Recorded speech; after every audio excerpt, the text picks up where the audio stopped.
নমস্কার, কেমন আছেন সবাই? আশা করি সবাই ভালো আছেন এবং সুস্থ আছেন। আমার ব্লগে আপনাদের প্রত্যেককে স্বাগত। আমরা পুরী গেছিলাম।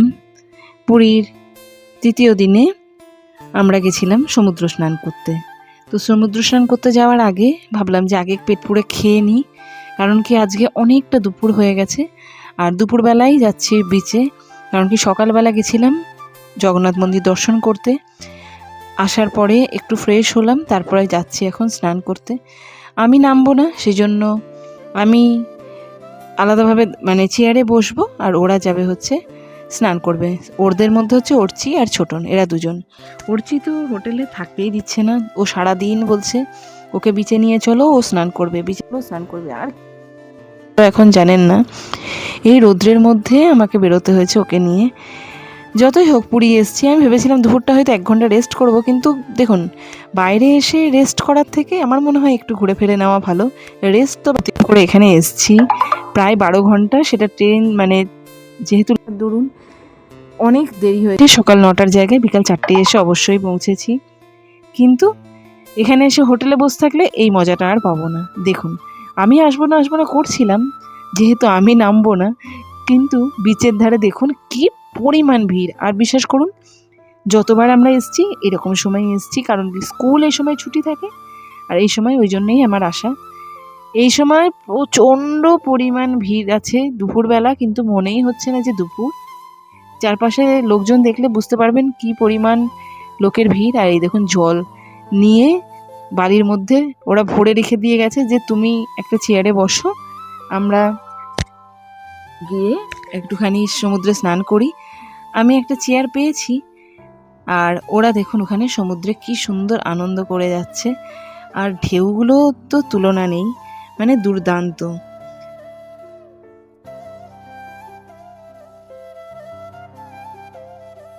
জগন্নাথ মন্দিরের খুবই কাছে সমুদ্র অবস্থিত হওয়ায় তো রকম দর্শনার্থী এখানে এসে একবার হলেও এই সমুদ্র স্নান উপভোগ করেই। দারুণ দুর্দান্ত লাগে। আমি প্রত্যেক বছর এই সমুদ্র স্নান করেছি, কিন্তু এবছর বিশেষ কিছু কারণের জন্য নামা হয়নি। আমরা বিভিন্ন রকম কথার মাধ্যমে বা ঐতিহাসিক আলোচনা বা আধ্যাত্মিক আলোচনায় অনেকেই জানি যে এই পুরীর সমুদ্র কিন্তু, এই পুরীর সমুদ্র স্নান এর মধ্যে কিন্তু গভীর আধ্যাত্মিক একটা ঐতিহাসিক সম্পর্ক রয়েছে।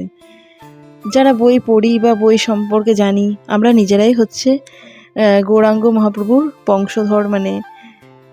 আমার বাপের বাড়ি হচ্ছে গঙ্গা বংশ এবং শ্বশুর বাড়ি হচ্ছে নিত্যানন্দ বংশ। তো আমরা সেখান থেকেই আমাদের এই আলোচনা হয়েছে, তাই জানতে পারি, বা আপনারাও অনেকে বহুজন জানেন যে পুরীর সমুদ্র কেবলমাত্র যে এটা জল বা একটা জলরাশি বা সেটা নয়, কিন্তু এটা কিন্তু একটা পরম পবিত্র তীর্থ বা মহাতীর্থ বলে নিতে পারেন আপনি। দারুণ একটা ব্যাপার আছে, সেটা আপনাদের বলি। যখন শ্রী চৈতন্যদেব মহাপ্রভু তার সমুদ্রে যেতেন স্নানে, সে সময় এই নীল জলরাশি শ্রীকৃষ্ণের লীলাভূমি তিনি ভাবতেন, বৃন্দাবনের যমুনা নদী বলে তিনি মনে করতেন। বহু সময় তিনি ওই দিকেই তাকিয়ে থাকতেন, ওই ধ্যানেই মগ্ন থাকতেন, বিরহ নিয়ে সেই ধ্যানে সারাক্ষণ তিনি মগ্ন থাকতেন। এই কথাগুলো আমরা কিন্তু জানতে পারি। দেখুন, আমরা স্নান করতে তো অবশ্যই আসি, আনন্দ করি, কিন্তু যেখানে যাচ্ছি সেই সম্বন্ধে যদি কিছু কিছু আমাদের ধারণা না থাকে, তাহলে যাওয়াটা সম্পূর্ণ হয় না। আমি কিছুদিন আগে, আমার ছেলে এখন ক্লাস 9-এ পড়ে, ক্লাস 8-এ যখন পড়াচ্ছিলাম, তখন একটা বইয়ে এই শ্রীকৃষ্ণ বা গৌরাঙ্গের পুরী যাত্রা সম্বন্ধে, এবং তিনি ওখানে ছিলেন, কতদিন কাটিয়েছিলেন বা কী কী হয়েছিল, সমস্ত কথা ওইটুকু বাচ্চা ছেলেদের কিন্তু শেখানো হয়, শোনানো হয়, জানানো হয়। কারণ কি, আমাদের কিন্তু সমস্ত আধ্যাত্মিক ঐতিহাসিক সমস্ত জিনিস নিয়েই কিন্তু আলোচনা করতে হবে, বাচ্চাদেরকে জানাতে হবে। শুধুমাত্র ঘুরলাম ফিরলাম চলে আসলাম, আনন্দ করলাম, স্নান করলাম, এইটুকুতেই সীমিত থাকলে চলবে না। আমরা ভক্তরা শ্রী জগন্নাথ দেবের মন্দিরে প্রবেশের আগে সমুদ্রে পবিত্র জলে স্নান করে নিজেদের মন আর শরীর শুদ্ধ করে নিই। কি করব, এবার আমার হয়নি, কিন্তু ওরা প্রচুর স্নান করেছে। আর আমরা যেন মানুষরা এই স্নানের মাধ্যমে মনে করি যেন আমাদের শরীরের যত অহংকার আছে এই জলে ধুয়ে যেন পুরো এই অহংকার যেন আমাদের দূর হয়ে। এরপর যখন প্রথম আসি সমুদ্রে, তখন উঠছি ভীষণই ছোট, অনেকটা ছোট। আর সমুদ্রে বালি মানে যেই না ঢেউটা আসছে, ঢেউয়ের মধ্যে আমি বালিতে সরসর করে এগিয়ে যাচ্ছি, যেই উঠছি সেই প্রাণপণে চেপে ধরছে আমাকে। মা তুমি এগিয়ে যাচ্ছ, মা তুমি ভেসে যাবে, মা তুমি চলে যাচ্ছ। সে কী দৃশ্য, সেগুলো ভিডিও করে রেখেছি। তখন যদিও ইউটিউব করতাম না, তাই সেগুলো পোস্ট করা হয়নি, তবে স্মৃতি হিসাবে ফোনের মধ্যেই থেকে গেছে। আচ্ছা, আপনারা দেখেছেন পুরীতে কিন্তু খুব সুন্দর একটা জিনিস হয়। এখানে বালি দিয়ে জল মিশিয়ে মিশিয়ে একটা সুন্দর মূর্তি বানানো হয়। ওই দেখুন ওনারা কি সুন্দর মূর্তি বানাচ্ছে। কি মূর্তি বলুন তো? শিবের মূর্তি। তো অনেকক্ষণ ধরে ওনারা বানাচ্ছেন, সেটা দেখছিলাম। তারপরে আমরা চলে গেছিলাম 2-3 ঘন্টা স্নানের পর বাড়ি যাওয়ার পরে চলে এসেছি স্বর্গদ্বার, যেখানে দেখুন ওই যে গৌরাঙ্গদেব দাঁড়িয়ে আছেন। এটা হচ্ছে স্বর্গদ্বার, যেখানে আমরা প্রথম দিন হোটেল পাবো বলে এসেছিলাম, কিন্তু পাইনি। দিয়ে আবার সেই দূরে চলে যেতে হয়েছে। দূরে না, ওই জায়গাটা কিন্তু সত্যিই ভালো, যেটা মেরিন বিচ, খুবই সুন্দর। আর এই দেখুন, এগুলো হচ্ছে স্বর্গদ্বারের উপর থেকে নেওয়া ভিউ, যেখানে কিন্তু অজস্র মানে এখানে দোকান বসে আছে। আর যত দেখছেন দূর দূরান্ত অব্দি প্রত্যেকটা ছোট ছোট দোকান, আর প্রত্যেকটা দোকানে একদম রিজনেবল প্রাইসে আপনার মনের পছন্দ মতো জিনিস পাবেন। খুবই সস্তা, 10 টাকা থেকে চাবির রিং শুরু হয়। কানের দুলগুলো দেখে আমি তো অবাক হয়ে গেছিলাম। জাস্ট 50 টাকায় এত সুন্দর কানের, এত সুন্দর গলার, যে কি বলবো। আর এখানে খুব সুন্দর সুন্দর জগন্নাথ দেবের মূর্তি, শাঁখ, তারপরে বাচ্চাদের খেলনা জিনিসপত্র, খাবার জিনিস প্রচুর পরিমাণ। শঙ্খের জিনিস দেখছেন কত, প্রথমবার গিয়ে বুঝতে পারিনি। প্রচুর শাক কিনে এনেছিলাম অনেকের জন্য, কিন্তু পরে জানতে পারি কোনো শাক বাড়িতে রাখতে নেই, কোনো শাক রাখতে হয়। যাই হোক, সেই মিলিয়ে যেগুলো পেরেছি দিয়ে দিয়েছি, রাখিনি, এরকমও করেছি। তবে এবারে গিয়ে খুব কেনাকাটা করিনি, অল্প আড্ডু গিফট হিসাবে যা আমি এখানে এসেছি তাই দেওয়ার জন্য কিছু এনেছিলাম। কিছু গজা কিনেছি, আমাদের ফটো ভিডিও তো অনেকেই দেখবেন, সেই জন্য গজা নিয়ে আসা হয়েছে। এই দোকানটায় আমি এসেছিলাম। এখানে খুব সুন্দর 50 টাকা করে গলার চেন বিক্রি হচ্ছে, যেটার কিন্তু রং এতটুকু উঠবে না। ওনারা বললেন স্নান করুন 6 মাস ধরে। আমি বললাম আচ্ছা, আমরা এখানে থাকবো না, সেই জন্যই বলছেন কি 6 মাস? বলছে আপনি এখানে থাকলেও 6 মাস বলছি গ্যারান্টি, কোনো রং উঠবে না, মাত্র 50 টাকায়। যারা এখানে ঘুরতে যান ওই গলার চেনগুলো কিন্তু কিনতে পারেন, দারুণ, খুব অল্প পয়সার মধ্যে দারুণ। আর এখানে ছোট্ট জগন্নাথের মূর্তি, পাথরের, কাঠের, খুব সুন্দর 50 টাকা করে ছোট্ট জগন্নাথের মূর্তি, দারুণ। বার্গেনিং করতেই পারেন। জামা কাপড় বিক্রি হচ্ছে, গেঞ্জি, তারপরে জগন্নাথ দেবের ছবি আঁকা, তারপরে পাঞ্জাবি, আরও অনেক কিছু। এখানে আবার থালা বাসন, পাথরের বাসন, সমস্ত কিছু বিক্রি হচ্ছে।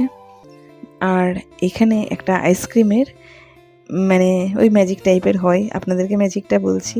এই যে ইনি আইসক্রিমটা দিচ্ছেন, আর এটাকে এনারা ধরতে পারবেন না। এই খেলাটা অনেকেই অবশ্য জানেন, সব জায়গাতে এটা হয়।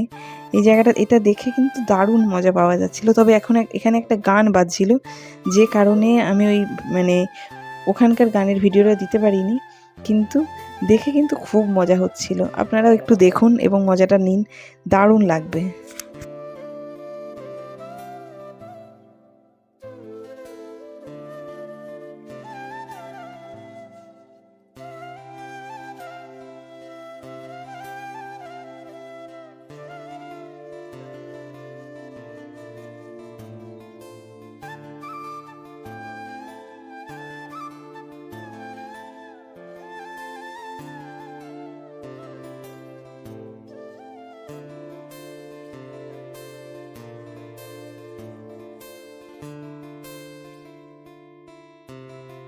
যাই হোক, এবার ওনারকে আইসক্রিমটা দেওয়ার পালা। এবারও দেখুন দিতে গিয়ে আবার ওনাকে একটা টিস্যু ধরিয়ে দিয়েছেন। লাস্ট অবধি উনি আইসক্রিম পেয়েছেন। এটা জাস্ট উনি নিলেন, আমরা জাস্ট দেখলাম এবং ওখান থেকে চলে আসলাম। এরপরে চলে আসবো মাছের দোকান যেখানে আছে সেখানে।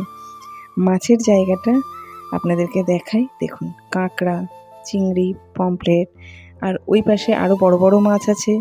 যেগুলো লাল দেখতে পাচ্ছেন ওগুলো অলরেডি ভেজে রাখা। আমি খেতে পারিনি, মঙ্গলবার ছিল। আর এখানে বিক্রি হচ্ছে সুইট কর্ন, যেটা কিন্তু মাত্র 30 টাকা দাম নিচ্ছে। স্বর্গদ্বারে 30 টাকায় বড় গ্লাস, কিন্তু জগন্নাথ মন্দিরের কাছে 20 টাকা গ্লাস ছোট গ্লাস বিক্রি হচ্ছিল। এটা কিন্তু দারুণ খাবার, বিশ্বাস করুন। যারা নিরামিষ খান বা যারা হেলথ কনসিয়াস অনেকটা, তারা এটা খেতে পারেন। এটা কিন্তু খুব ভালো খেতে, দারুণভাবে মশলা দিয়ে বানিয়ে দিচ্ছে। একটা গ্লাস নিলে দুজনের পেট আরামসে ভরে যাবে কিছুক্ষণের জন্য, খুবই ভালো। আর এনাদের ব্যবহারও খুবই ভালো। আপনি যদি চান যে আবার একটু দেন, এনারা সেটাও দিয়ে দেয়।